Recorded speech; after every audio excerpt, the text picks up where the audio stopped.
નમસ્કાર મિત્રો, આપ સૌનું એક નવા વિડીયોમાં સ્વાગત કરું છું। વિરુંગામના ધારાસભ્ય હાર્દિક પટેલ પોતાની સરકારો સામે બાંય ચડાવી છે અને કહ્યું છે કે વિરુંગામની અંદર જે પ્રદૂષિત ગટરનું પાણી આવે છે અને જે પીવાનું પાણી આવે છે એમાં જે પ્રદૂષિત પાણી મિશ્રિત થઈ જાય છે એને લઈ જો સરકાર દ્વારા ઉચિત પગલાં લેવામાં નહીં આવે, સરકાર દ્વારા 8 મહિના પહેલાં જે ડ્રેનેજ સિસ્ટમ નું ઉદ્ઘાટન સ્વયં મુખ્યમંત્રી ભૂપેન્દ્ર પટેલ દ્વારા કરવામાં આવ્યું હતું, એ મામલે જો કશુંક નહીં કરવામાં આવે તો હું આંદોલન કરીશ। મારે લોકો સાથે ઉપવાસ પર બેસવું પડશે, ન છૂટકે મારે તમામ વસ્તુ કરવી પડશે જે એક પ્રજાવત્સલ ધારાસભ્ય કરે।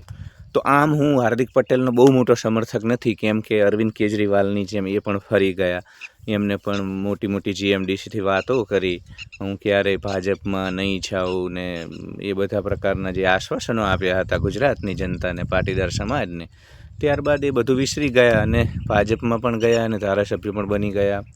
એટલે ઘણી બધી એવી વાતો છે જેમાં હું એમનો આલોચક રહ્યો છું, પણ આ જે એમનું પગલું છે એની ખૂબ જ સરાહના કરું છું।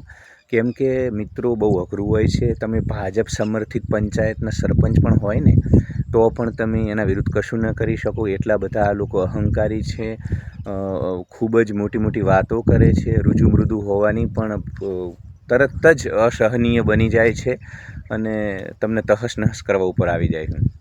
એટલે એ પોતે એક તો વિરુંગામમાં યાદવા સ્થળી છે, એમના ભાજપના નેતાઓ જ એમને, આપણે સૌને ખબર છે કે જૂના જે માથાઓ હતા એ બધાને દૂર કરી એ રાતોરાત આવી ગયા, ખૂબ નાની ઉંમરે આવી ગયા।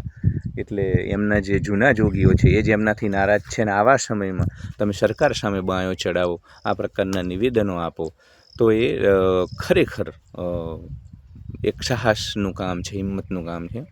મૂળ તો આંદોલનકારી જીવ જ છે ને, ગોપાલ ઇટાલિયા, રાજુ કરપડા જેવો જીવ, પણ શું છે કે ભાજપમાં જાઓ એટલે ખસીકરણ થઈ જાય, આપણે રાજકીય પક્ષ સાથે જોડાય એટલે મર્યાદાઓ આવી જાય। અલ્પેશભાઈ, શરૂઆતમાં અલ્પેશ ઠાકોર, હાર્દિક પટેલ, જિગ્નેશ મેવાણી, આ બધી એક ત્રિપુટી હતી, 5-6 લોકો હતા જે વિપક્ષની ભૂમિકામાં હતા, સરકાર સામે આંખોમાં આંખ નાખી નિર્ભયતાથી સરકારને પ્રશ્નો કરતા, પણ પછી એમનું ભાજપ ગમન થયું, પણ ફરી એક વખત એમનો જે આંદોલનકારી જીવ છે, આત્મા છે, એ છતો થયો છે। વિરુંગામમાં ખૂબ જ તકલીફ છે। હમણાં જ હું ગયો હતો નાનકડી સર્જરી મારી આંખ ઉપર કરાવવા, મારે આંખ ઉપર અહીંયા મસો થયો હતો, કદાચ થોડાક ચિહ્ન તમને દેખાતા હશે આંખ ઉપર। તો એ દરમિયાન મારે ત્યાં મુખ્ય બજારમાં સપના રેસ્ટોરન્ટ છે, જે લોકો વિરુંગામના છે અથવા તો આસપાસના વિસ્તારના છે એ લોકો આ રેસ્ટોરન્ટથી પરિચિત છે। ખૂબ જ સ્વાદિષ્ટ, મોઢામાં પાણી આવી જાય અને આપણે આંગળા ચાટતા રહી જઈએ એવું પરોઠા અને શાક ત્યાં મળે। એટલે નાનપણમાં હું ખાતો મારા પિતાજી સાથે, જ્યારે પણ વિરુંગામ જતો, તો ફરી એક વખત એ ખાવા જેવું હતું, પરંતુ અમે જે રસ્તેથી પસાર થયા ત્યાં એટલી ગંદકી, એટલું પાણી, ગટરનું પાણી, અને મતલબ હું પાછો વળી ગયો। મારી સાથે એક ગામનો યુવાન હતો, એ કે ભાઈ હવે ખાવાનો મૂડ નહીં આવે, અમે પાછા વળી ગયા અને આગળ ડેડિયાસણ જઈને અડવી ખાધી, ઘરે આવી અને ઘી અને ગોળ ખાવું પડ્યું, કેમ કે ઘરે તો ના પાડીને ગયા હતા કે બપોરનું ભોજન પરોઠા ખાઈશું।